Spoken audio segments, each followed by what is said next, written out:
Esta semana, em reunião inédita e histórica, 7 ex-ministros do Meio Ambiente dos 5 governos anteriores estiveram no Instituto de Estudos Avançados, o IEA da USP, para divulgar um comunicado conjunto e conceder uma entrevista coletiva sobre a atual gestão do Ministério do Meio Ambiente. Muita coisa importante foi ali dita, analisada, e a gente vai repercutir esse fato. Professor Pedro Luiz Cortes, professor da ECA, também leciona no programa de pós-graduação em Ciência Ambiental do Instituto de Energia e Ambiente aqui da USP, coordenador da Rede Internacional de Estudos sobre Meio Ambiente e Sustentabilidade e participa do projeto temático FAPESP, Governança Ambiental da Macrometrópole Paulista. Tudo bem, professor?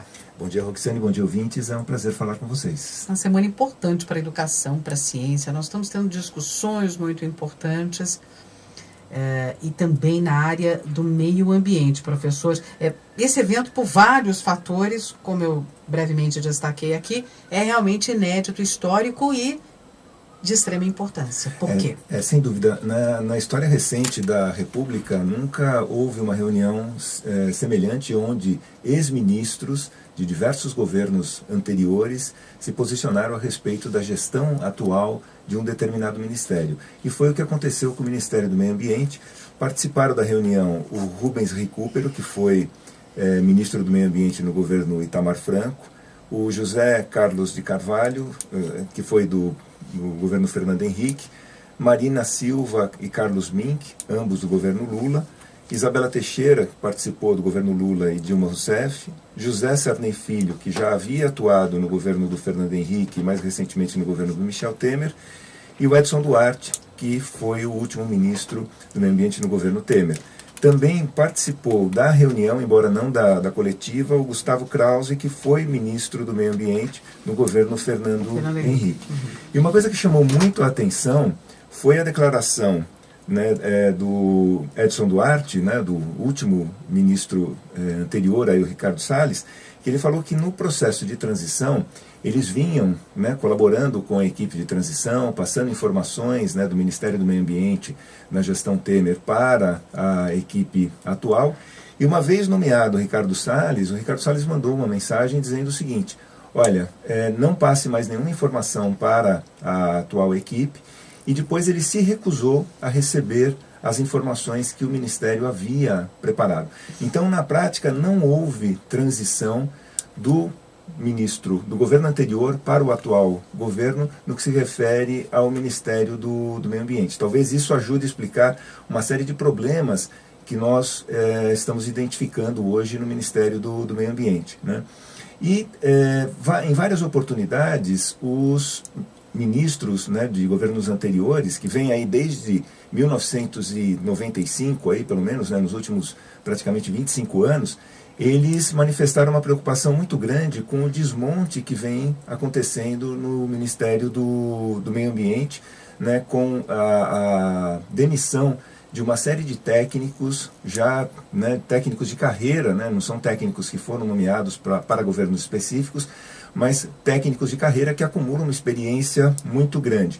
E com isso, há o temor por parte deles que ocorra uma judicialização, ao invés de simplificar a administração, como pretende o Ricardo Salles, isso pode levar a uma judicialização de temas ambientais, porque diante da insegurança jurídica que isso vem gerando, muitas vezes as pessoas, entidades, empresas, associações, elas podem buscar o judiciário para esclarecer aí as questões ambientais.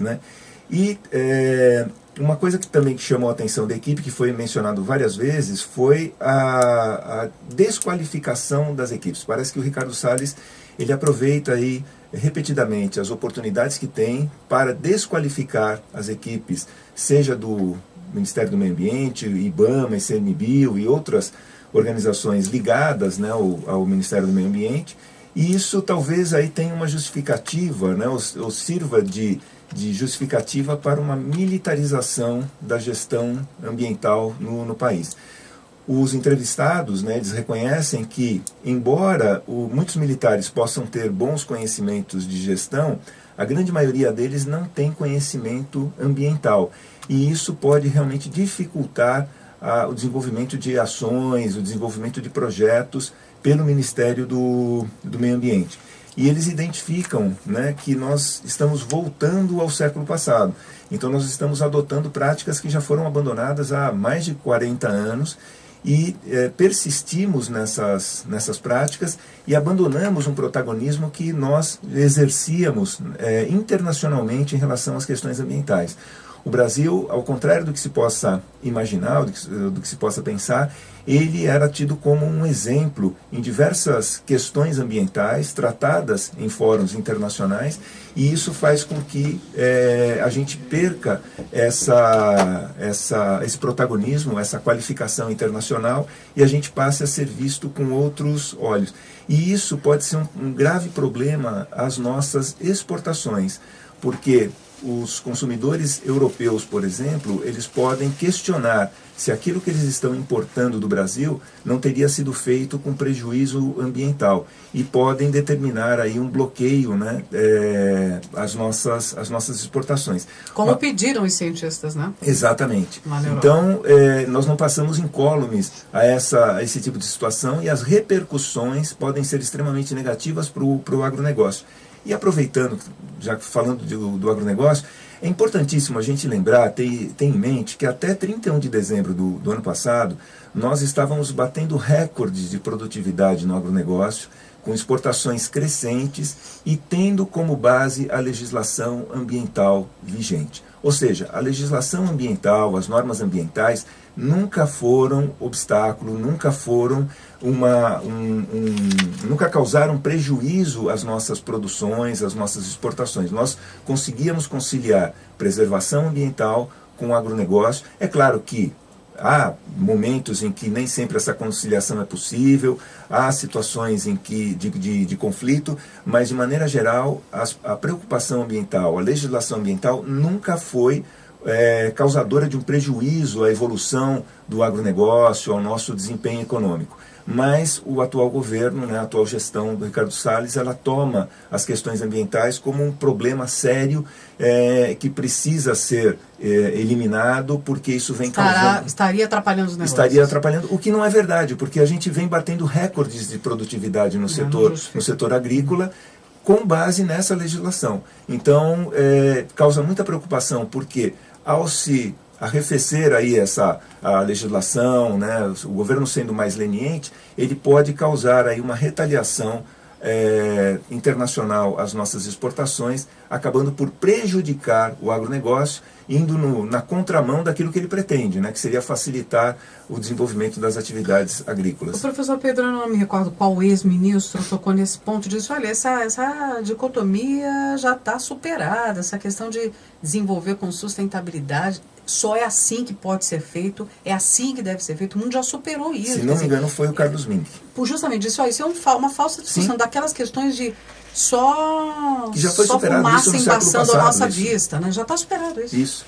E persistir nisso é voltar ao passado, né?